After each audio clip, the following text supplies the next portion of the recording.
Ready to go. Thank you very much. I'm Lisa Holzwarth. I'm a partner at Perkins Fund Marketing. For those of you who were participating yesterday, Mike Perkins participated in on the Emerging Managers platform. So I'm just going to do a quick recap on who Perkins Fund Marketing is. We're a placement agent. We work with a small group of alternative managers, mostly in the hedge fund space, but we will also consider long-only managers. We also will do a little bit on the private equity and venture side. We started in the business in 1997. We've raised over $7 billion in that time period. And we currently have a 7-person team. 5 of us are full-time marketers. We work, focus really on North and Western Europe, usually working with anywhere from 3 to 7 managers at a time. And our investor base is everything from the family offices to fund of funds, endowments, foundations, pension funds, and consultants. And we're FINRA registered broker dealer. Over the course of the last 2 days, Marty's put together some pretty amazing presentations and offered a number of interesting strategies. And we've been listening to everything from what's going on in healthcare to SPACs, to cannabis, crypto, and even coffee. I know that Marty has saved the best for almost last, which is why we have this position today. And our family office panel is going to sort of tie everything together to talk about what they actually are investing in. It's certainly an interesting time to be putting money to work. We've got a great panel and I'm very excited to be the moderator today. So without further ado, what I thought, and we have a large panel. So what I thought we should do is if each person on the panel can introduce themselves to just give an overview as to sort of what they focus on, and then I can ask a couple of questions. And given the size of our panel, I think we can make it as interactive as possible and make it interesting. Sandra, do you want to start us off?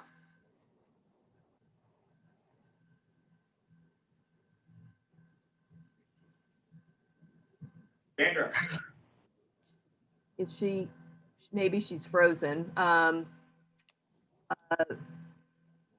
Christian, do you want, I think you are not Lisa Holzwarth. Christian, do you want to start us off? Sure.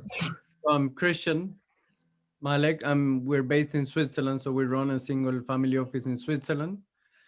And we also run with other single families in Europe, some in the US, entrepreneurship through acquisition program. And this is the way we normally will invest in direct private equity together with other family offices. I will maybe explain later what the program is about, but that's myself. Nice to be here. Thank you, I appreciate it. David, do you want to give us a little bit of an introduction? Yeah, sure. Background, I got my start as an investor at a firm called Carlyle Group. I joined when it was a small firm. There were about 12 professionals. And there's some strange background. Can everyone hear? If you can mute when you're not speaking, that'd be great. Okay. So I got my start at Carlyle. It was a small firm when I joined. We had about 100 million of equity under management. When I left, we had a little over 100 billion. So I was there doing kind of a lucky guy, Forrest Gump-like, showing up at Carlyle, and great things were happening all around me. So good time to be there. That's where I learned to be an investor. I did a transaction when I was at, I focused really on technology. I was a generalist, industrials, aviation, defense. But the money I made from being early at Carlyle, as well as a deal I did on the side at Carlyle, a company called EFAX and JFAX companies, I was an early investor in, where we put about $14 million, some partners in mine and I, and turned it into a $4.5 billion company. Those businesses were the genesis for my family office. And ever since I left Carlyle, approximately 18 years ago, I've been doing mostly direct private equity transactions. And I'm currently invested primarily in healthcare, luxury consumer, and technology spaces. And like Christian, I also like to co-invest with other family offices, and that's part of the reason I like Marty's conferences. I like meeting other family offices. Great, thank you, David. Brynne, you're right there, so why don't you go up next? Sure, great. Well, thank you so much, Lisa. My name's Brynne Kennedy. I am the Managing Director of Archibald Ventures, which is my personal family office vehicle. I invest direct into technology companies as well as through funds. And I also advise a number of early stage technology companies and emerging managers on the venture side. Right now, I'm advising 2 folks on the venture side, Impact Venture Capital, which is an AI-focused fund, and 8 Dimensions Ventures out of the UK, which is a health and wellness-focused fund. My direct portfolio spans blockchain and NFTs, sustainable food and farming, AI, and a variety of SaaS businesses. Great, thank you. Ari, how about you? Hello, everybody. It's a pleasure to be here. My name is Ari Schottenstein. I am a co-founder of Zukin Partners. It's an investment banking advisory spin out of the Zukin family office, where I've worked for a long time under Jim Zukin, who himself is the co-founder of Houlihan Lokey. We are investors opportunistically as a family office, and often find ourselves playing an advisory role to many family offices, and have a act coverage effort in the family office space where that's often a tough thing to do. And so I like to think that we have some insights and some unique visibility to what family offices are looking to do. In our family office, we generally invest kind of in a 2-pronged strategy. We invest in later stage companies, usually through funds of friends. As an example, Jim Patriot, the co-founder of the M&A firm in the country, will often go into the funds that Lokey executives, for example, are going into. On the opposite end of the spectrum, we'll generally invest rather early, often as almost a co-founding investor, and we're very entrepreneurial, where we see opportunities where the question is how high is up, and we'll do that kind of in no particular sector, although we generally find ourselves maybe doing our best deals in life sciences, healthcare, and TMT. And on the opportunistic side, it's something we're actually working on now, and our total focus is on. We will go in and make a acquisition wherever it makes sense, just completely opportunistically based off a good fact set. For example, today we are advanced stages of a board accepted IOI to acquire, I have to be general, a $200 million specialty biopharma, where we think there's a really unique special situation, and where we can return the market cap to plus $1 billion. So that's a little about us in terms of what our interests are as investors, and kind of the 2-pronged approach right there, in addition to the advisory work that we do for our own portfolio that's naturally branched to others. So it's a pleasure to be here, and I thank you. Thank you. Sandra, are you ready for us? Yes, in fact, I guess you just couldn't hear me. So yes, Lisa, and thank you, Marty, for having me back. I'm Sandra Familet. I am co-CIO and principal of my husband's and I family office. My background, I have been in venture for 30 years. Started at Merrill on the trading floors there, and then at Goldman, a little known group. I had distributed one of their first products under the Blackstone name, and I decided to get off the trading floor, join the buy side. Larry Fink asked me to be the face of his organization, and that became BlackRock. This was previous to their IPO. So I was primarily winning the business for the firm. Learned a lot from that experience, I have to say, when the company was quite young, and it was really helping to build the brand and just getting a whole footprint on a very, what was really a very crowded asset management market. And now today, as you know, they are number one. So as I would also, like you, Lisa, I was a placement agent at Merrill. We were the #1 placement agent. We did Silver Lake 1, Silver Lake 2, Silver Lake 3. That was great experience for me to really represent like 21 funds a year. I saw a lot, including venture.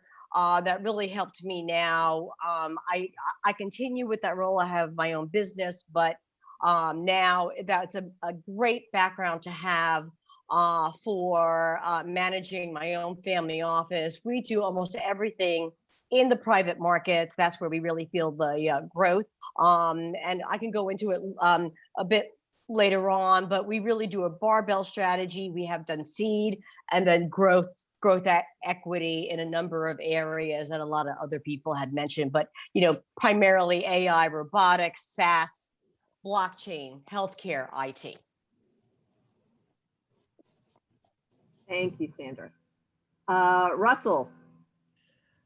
Hi, Lisa. Nice to see you. Nice to see some old friends and who I've done deals with on the panel. Sandra, good to see you. Yes. I'm not in Miami right now. I'm in London, so I've come back to have some cold weather and some warm beer.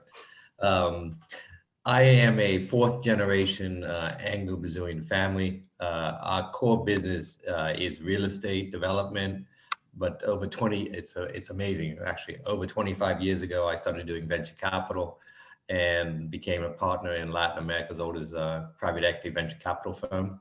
So I'm similar. I do anything from seed to Series A, Series B direct. I spend quite a lot of time internationally as well as domestically on deals. I'm focused not only on direct deals, but I also will invest internationally as far flung as Vietnam, as Israel, to do investments in funds, but also give me great access to co-investment opportunities as well. So probably know enough to get myself into trouble in a few areas. Perfect. Well, this was a great introduction. I thought maybe I just put it out there, and each of you can give your input. What are some of the most interesting trends that you're seeing right now, and how are you figuring out how to invest in those spaces? It's a jump ball. Whoever would like to get started. I'll grab the ball. I actually am speaking to you today, suit and tie, because I'm up at a SPAC conference that is very, very well attended. And I think we've all read the headlines and have seen the boom that's going on in the SPAC market. And just being very much in the room right now with many leading sponsors and many leading financiers of pipes, investments, and people trying to that are experts, which there are very few that I feel are true experts that have been doing this, more than a decade, as I'll kind of define it, and people that are expert, financiers, but are really just, broaching SPACs as something that's core to what they do for the first time. And what I'm seeing is a interesting dynamic between SPACs being so very darn attractive to family offices, yet there is generally a lot of questions than there are answers about how to actually participate, where the opportunity is usually as a pipe or a pre-SPAC investor, or to one in the same. And so I just kind of throw this out as an interesting topic that I think is very in the moment, rather in vogue, a tremendous opportunity for family offices, private investors of all kinds, where SPACs can be a tremendous opportunity to see great return, an opportunity to put relatively little capital compared to what you can get back, and to follow on a sponsor who has done their homework for you, kind of analogous to investing a fund in that way. So I'm just curious if there's others that, kind of have thoughts around family offices participation in the SPAC marketplace, and kind of what the self-education of that looks like. I have many comments on that, but certainly not want to monopolize the conversation. I'm happy to maybe follow up on that. I guess for the last 2 or 3 years, I've made a concerted effort to go smaller. On my background, obviously I have venture capital, I have real estate experience.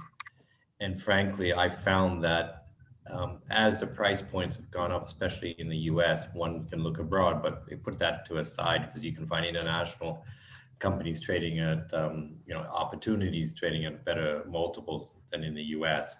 But I certainly have gone smaller, and also so going to venture, going to Series B, going to Series A, certain verticals, life science, healthcare, blockchain over the last 3 years have done very well.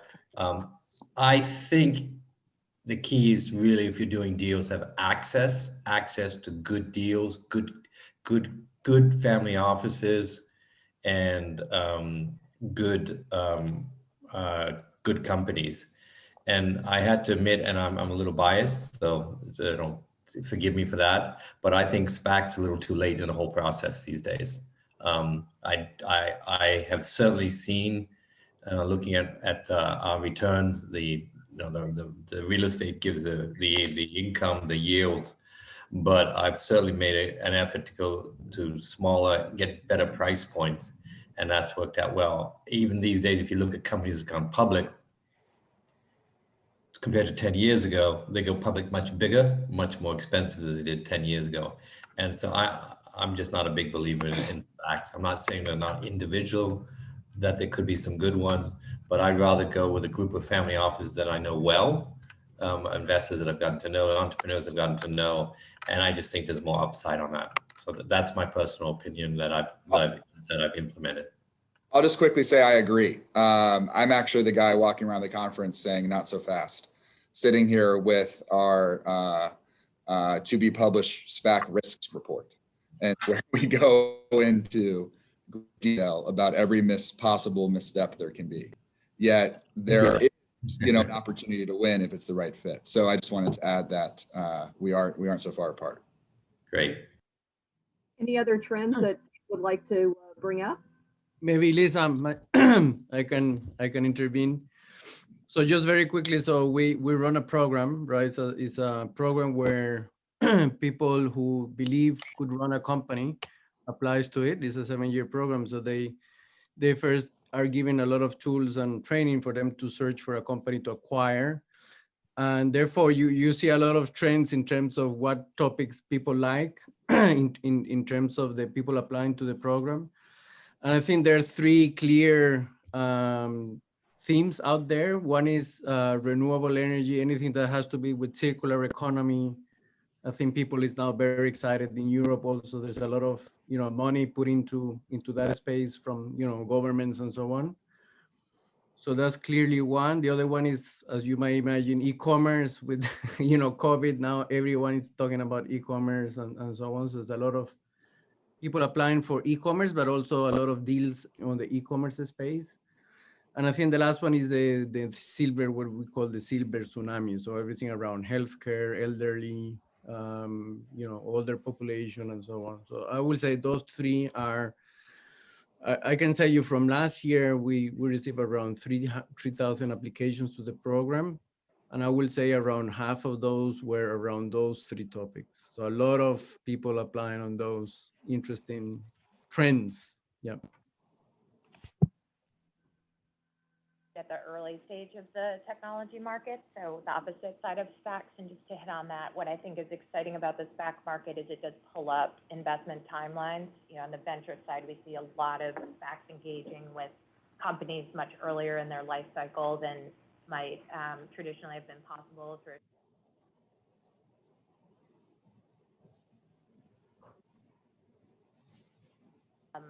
From the trend perspective, there is the opportunity for AI and machine learning and big data to disrupt what I call traditional foundational industries. These are industries like the big home every day that millions, even billions of people engage with. So we can create really, really big companies, and I think done right to do good for a lot of society. Second thing I'm really excited about is with the distributed nature of blockchain and NFTs, using that to open up more economic opportunity for what I call the creator economy, artists, musicians, others that traditionally may have, to the point about Nina Simone earlier, or her family, not necessarily had access to the same economic opportunity that, again, done well by entrepreneurs and with the investors who back them, can really create more potential for the creators in our society. And then thirdly, you know, with COVID and with the generally more accepted remote work economy, I think it's a really interesting opportunity to find companies in different places today, connect capital and early entrepreneurs that don't necessarily have to be sitting next to each other, don't necessarily have to be in Silicon Valley or in New York. They can be all over America. They can be through emerging markets. They can be solving problems that historically might not have been tackled. That's good. It's good for society. It creates jobs in more places, creates companies in more places. A lot of places that, to the conversation we had earlier today, may have been disrupted by some prior innovations. And it creates new investment opportunities, often at lower valuations than in the traditional hub locations. So pretty excited about that. And I think we'll see more of that, more companies, more startup hubs throughout the country and the world. Maybe can I follow up with Brynne on that? I agree with you, Russell. I think I'm a little bit dubious of SPACs generally. I find you know, it's a strange thing to price. I think I'd be a net seller of assets into a SPAC as opposed to a net investor. I think they are creating good opportunities for liquidity for otherwise illiquid assets, and that's always a good thing in any market. So you know, I'm not entirely negative on it. I'm just saying I think on the buy-sell equation, I'd rather be a seller of assets in the SPACs than a buyer.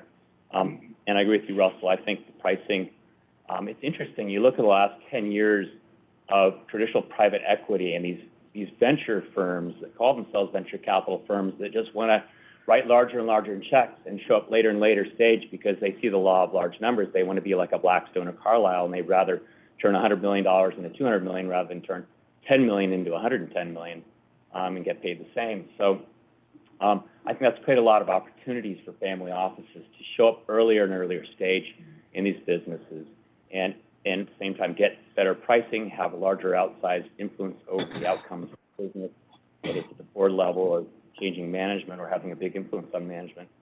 I think where maybe differ from some of the people, we had some discussion earlier today about disruption. I think for me, disruption is great for a few years. I think there's opportunities to make lots of money, but the people who you're disrupting ultimately come back to you with knives and regulators and lawyers. So my own personal philosophy is I prefer to find that real needle in the haystack, which is creating a new market. It doesn't disrupt. It's win-win for as many of the constituencies in society as possible. And the best investments I've ever done have really fit that category. They're much harder to find than the disruptors, but I think ultimately a better fit, at least for my family office longer term. And, you know, I'm going to echo what David said and what Russell said. So for us, we do a barbell approach. So we are taking the risk on the seed level, but on the growth equity level, you know, like SPACs, I'm not a big believer in SPACs. You know, what we try to do as my husband and I is we really care about the entry point. That's the most important thing, is to really invest in a company,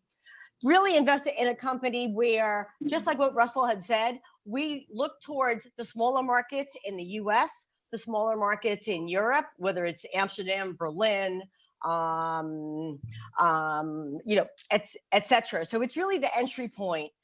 For growth equity, we look for a 25 million or more in revenue growing at 30%. Or more recurring revenue model, highly profitable unit economics, strong exit opportunities. So, you know, I'm still a big believer in the traditional IPO or just the traditional M&A transaction. The direct listing, you know, I grew up on the capital markets desk at Merrill, you know, where we took Michael Dell public. The one thing about the directs is that you really don't have the support. A minute. The challenge is the video. Sandra, I think that's just a great point. I'd like to echo of yours. The entry point is such a key part of the fact set. And I think what's interesting and exciting about family office investing as compared to maybe private equity or VC where, sure, there are certainly strategic venture capitalists. If you're starting a consumer, application, but in terms of a family office where it's highly personal, I think a key part of the fact beyond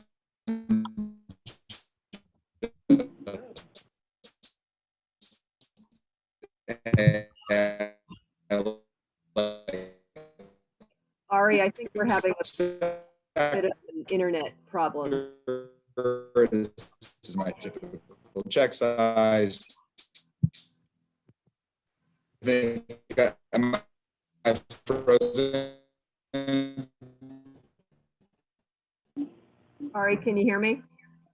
I Yeah, think you. we hear you. I don't know if We had a question here from the audience. Can we ask that question? Sure. Steve? Sure. First, an observation and a question. The observation on SPAC is this. When you start to see sports celebrities and Hollywood people getting into games, sponsoring them, like Alex Rodriguez, it's time to get out. Yeah. I think I'm frozen. How much will work? Two, I'm very curious because I've been in this business for 26 years on both the sell side and buy side. I've noticed over the last 10 to 15, the idea of family office co-investing and family office direct has taken off a lot because people are upset with the big fees and the numbers of all the major players, whether it's Carlisle or et cetera, et cetera. Question is this. What are the opportunities and pitfalls of doing this in family offices in terms of your due diligence process? Because sometimes some families really say, oh, I know that industry cold, and you wind up saying, what? How did that work out? So maybe you can talk a little about not your successes, but your failures. What happened when some of these things went wrong? How do you do the due diligence to really vet these people correctly? Make sense? Yeah, I'm happy to take the lead. I'm talking about foolish deals. I think. One of the questions is, Did you all hear the question online? He's asking a good question about what are the pitfalls of doing direct investing? It's kind of all the rave now among family offices to circumvent funds and do more direct investing. And I've been a big proponent of it myself, having worked in big funds. But I think that I think you're right. People need to go in very carefully and cautiously. The mistake I made, frankly, was we've always been long on humility. We like to invest in technology, but it's so hard to find small egos in technology because most people in technology have egos that barely fit through doorways. So one mistake I made was I put a lot of eggs in a basket, time-wise, not capital-wise, in a business in 2012 2006. The cell phones were getting really small. When Nokia came out with that small candy bar-sized phone, but millennials were trying to put big media files on their phones, and that was gumming up these operating systems. Phone size coming down, file size going up. So I teamed up with a group of European former hackers, just brilliant technology people, and we put together a company called Mega Upload, and we grew it in 6 years to a 500 million user base and the largest consumer cloud storage business in the world. We were basically iCloud before Apple came along. And with that product, we tied up lots of server space in these big data warehouses before they called it the cloud, and we called them basically cyber lockers. And the mistake I made was the sort of key guy with whom I teamed on the deal had such a big ego that he came to me one day and told me in recognition, with his very strong German accent, I'm German, so I can imitate Germans. He said, David, I've decided to change my last name. From now on, I shall no longer be known as Kim Schmitz. I shall be known as Kim.com. And this fellow changed his name in his passport. His ego was so big.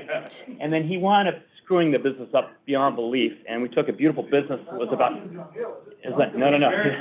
Very close to Kim Jong-il, yeah. He's over in Hong Kong, not too far away from Kim Jong-il. But anyway, he, that was a classic example of the big ego making bad decisions. And, I fell in love with a sexy industry that was growing like this. It was crazy growth. And in 6 years, with only $1 million in invested capital, we created a $5 billion company. I mean, the numbers were amazing. But then we had to kind of step aside on the U.S. side based on the ego and stuff going on. And then he basically fouled the whole company up.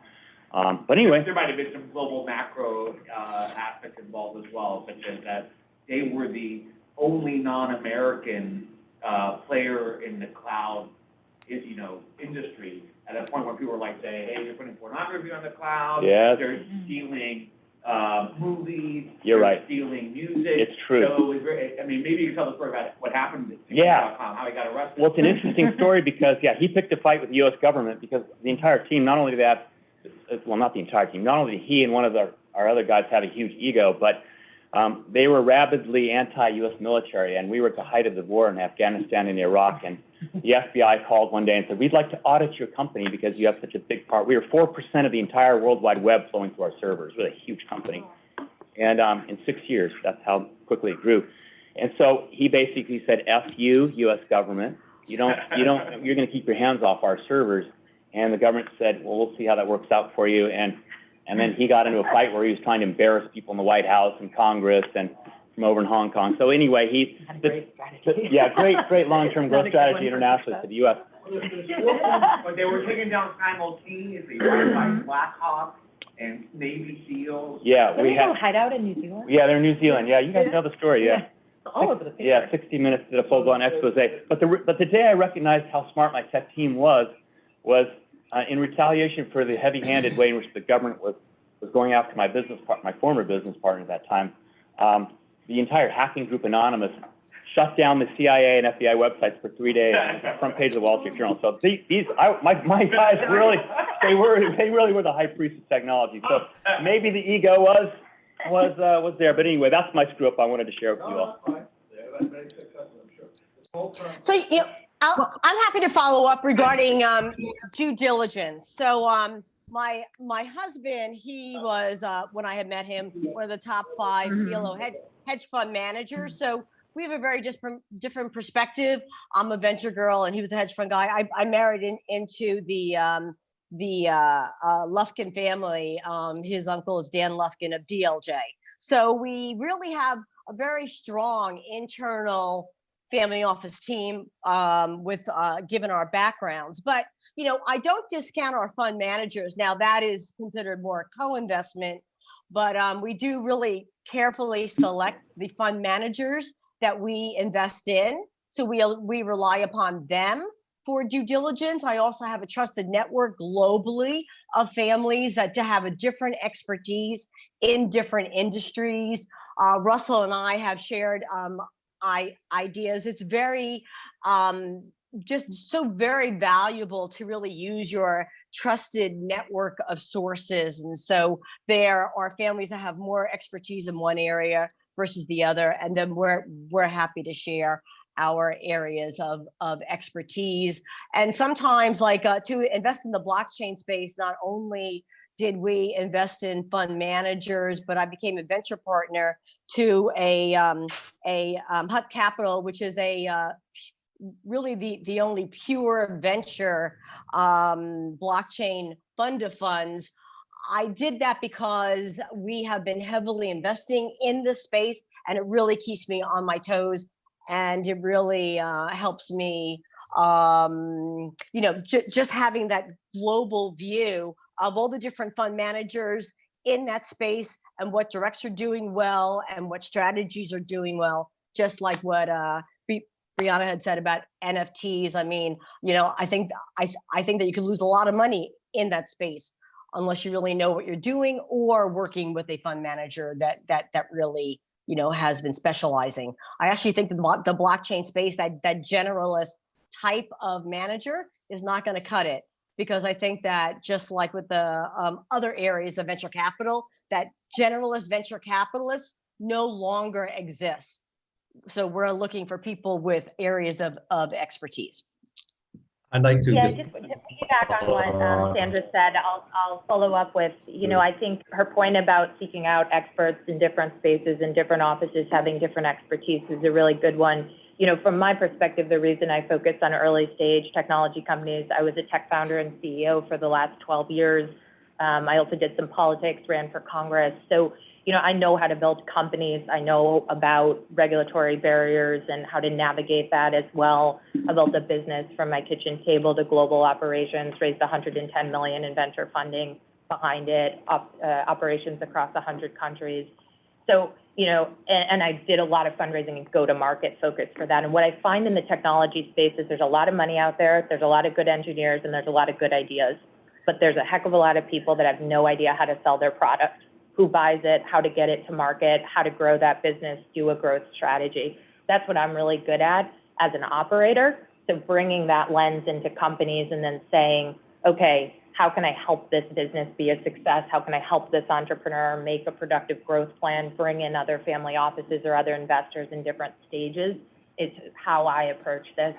And, you know, from a diversification strategy, if I look at other things, I'll bring in people that know other parts of the stage of company or, you know, other parts of the investment horizon or sort of different sectors better than I do. But I know early stage technology really well across a variety of different aspects of that, because whether you're selling a consumer product, a SaaS product, an AI product, you know, the logic is the same. I have to figure out who my ideal customer is, message it to them, fund this business, and manage my economics and my cash well. And a lot of entrepreneurs and technologists don't do that well. It's why so many businesses fail. So as an operator, I can really help with that. Brynne, I always talk about the three factors in every business. I'd like to just comment on what Sandra and we've invested together. Can you guys hear me?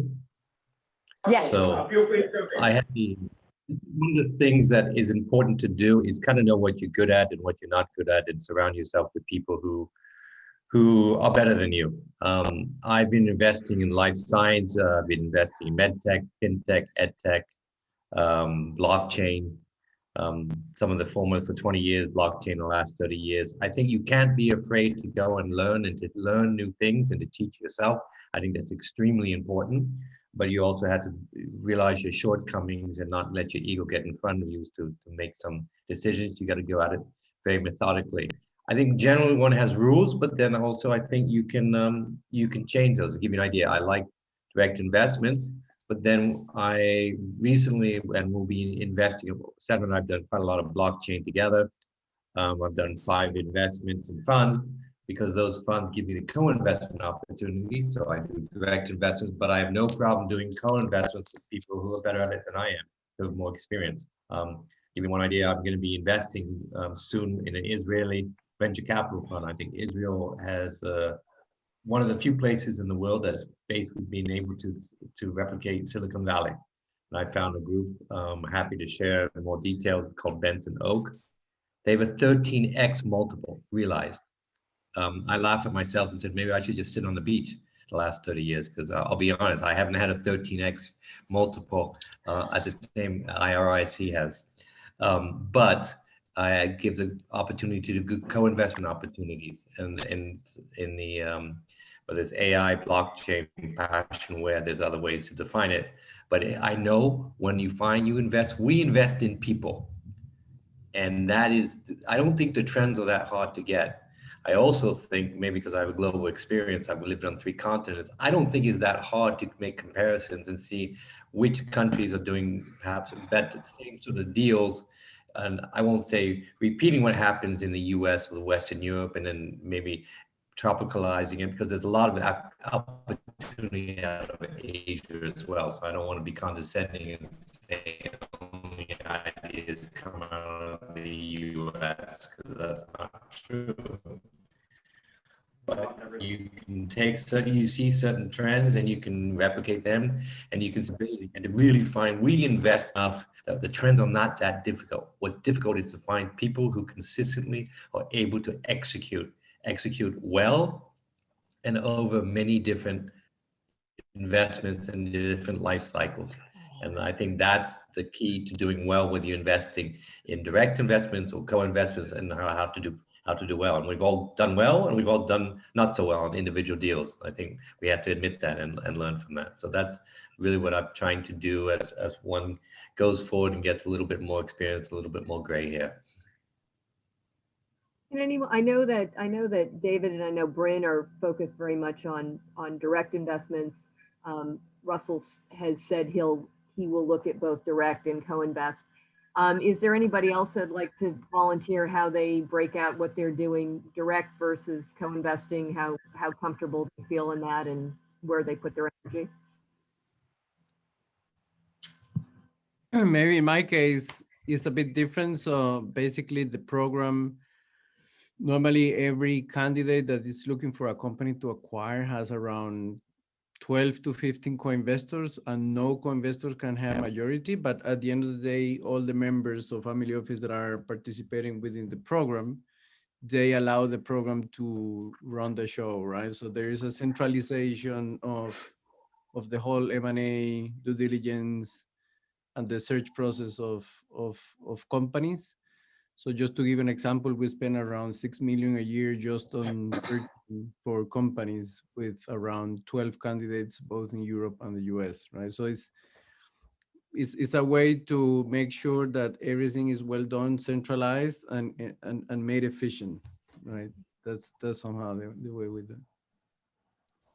And Lisa, actually want to say one more point that I think is very important. You know, I don't really care so much about, you know, direct investing versus co-investing. What I care about is I really do want to invest alongside somebody that has deep pockets, because all too often wonderful companies die on the vine, and it's actually called, you know, the valley of death for a lot of companies, where they just don't get to, you know, that critical stage. And, you know, operators like Brianna really helps, but also deep pockets. So when you are investing alongside a venture capitalist that you do believe in, who is also going into the next round and saving, you know, follow-on capital, you know, for their best portfolio companies, it gives me a much bigger level of comfort, because that really mitigates risk more than, you know, anything. And one thing, and Sandra, that's a very good point. I guess one of the other points I'd like to say, and I take extreme example of the Australian superannuity, which are equivalent to the sovereign wealth funds. They've gotten to a point where they refuse to pay fees, very low fees. What's that mean? It means they don't have access to the best funds or the best deals. So they're so fee conscious that they're cutting off the nose to spite themselves. I do not mind paying fees for the access to the best funds or the best deals. All I care about is net returns.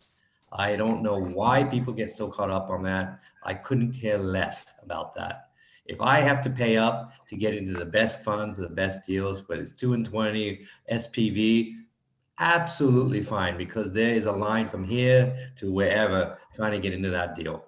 So that's something that I think is very important to clarify for some people who get so stuck on fees. And alignment of interest. I think alignment of interest. I mean, at the end, yes, you know, returns, but also alignment of interest is important, I guess. You know, and you know what, Russell, I could not agree with you more. We are definitely willing to pay 2 and 20 or more. I have 3 trusted sources that I have worked with for years that show me deal flow. The most important thing is to get in to see quality deal flow. And you know, like for me, when I had set up, I have 3 trusted sources that I know very well, that when I see a deal come from them, I'm really going to sit down and really analyze it, because I know the source of who's giving me this flow, that they have not, you know, just sending anything.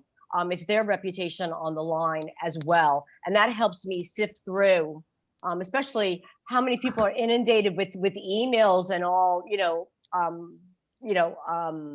people that you don't even know. You want to give new people and new contacts a chance, but, you know, but it really helps to be discerning of who actually even sent you the deal in the first place.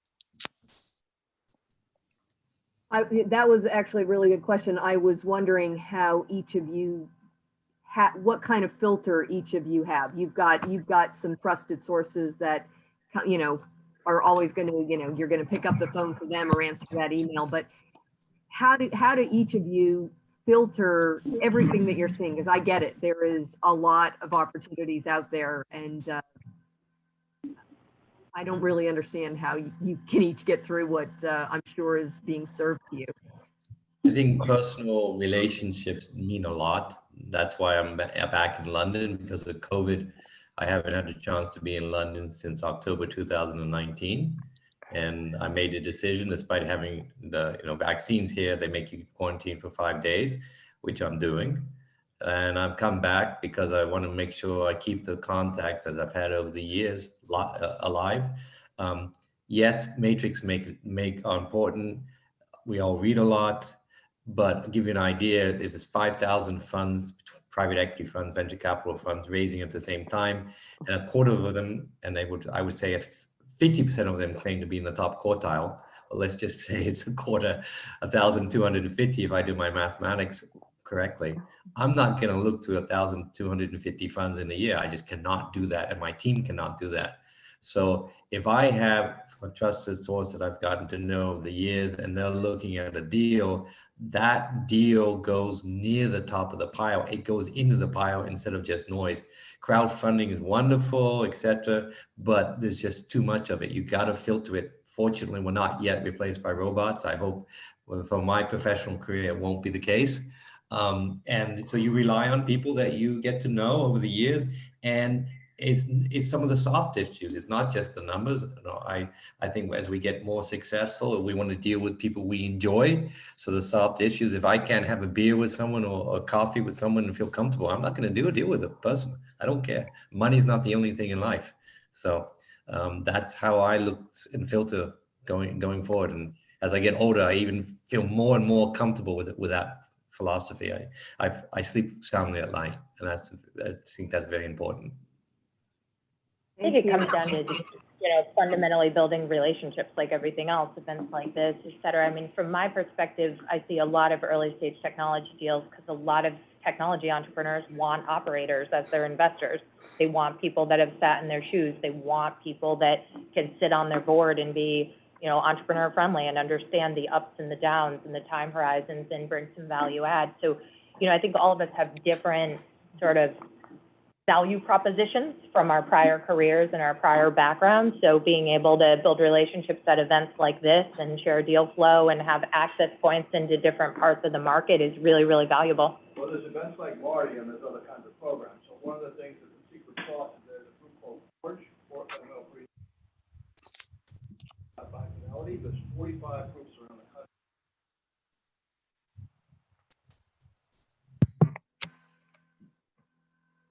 Relationships, wherever you located, you see quality groups.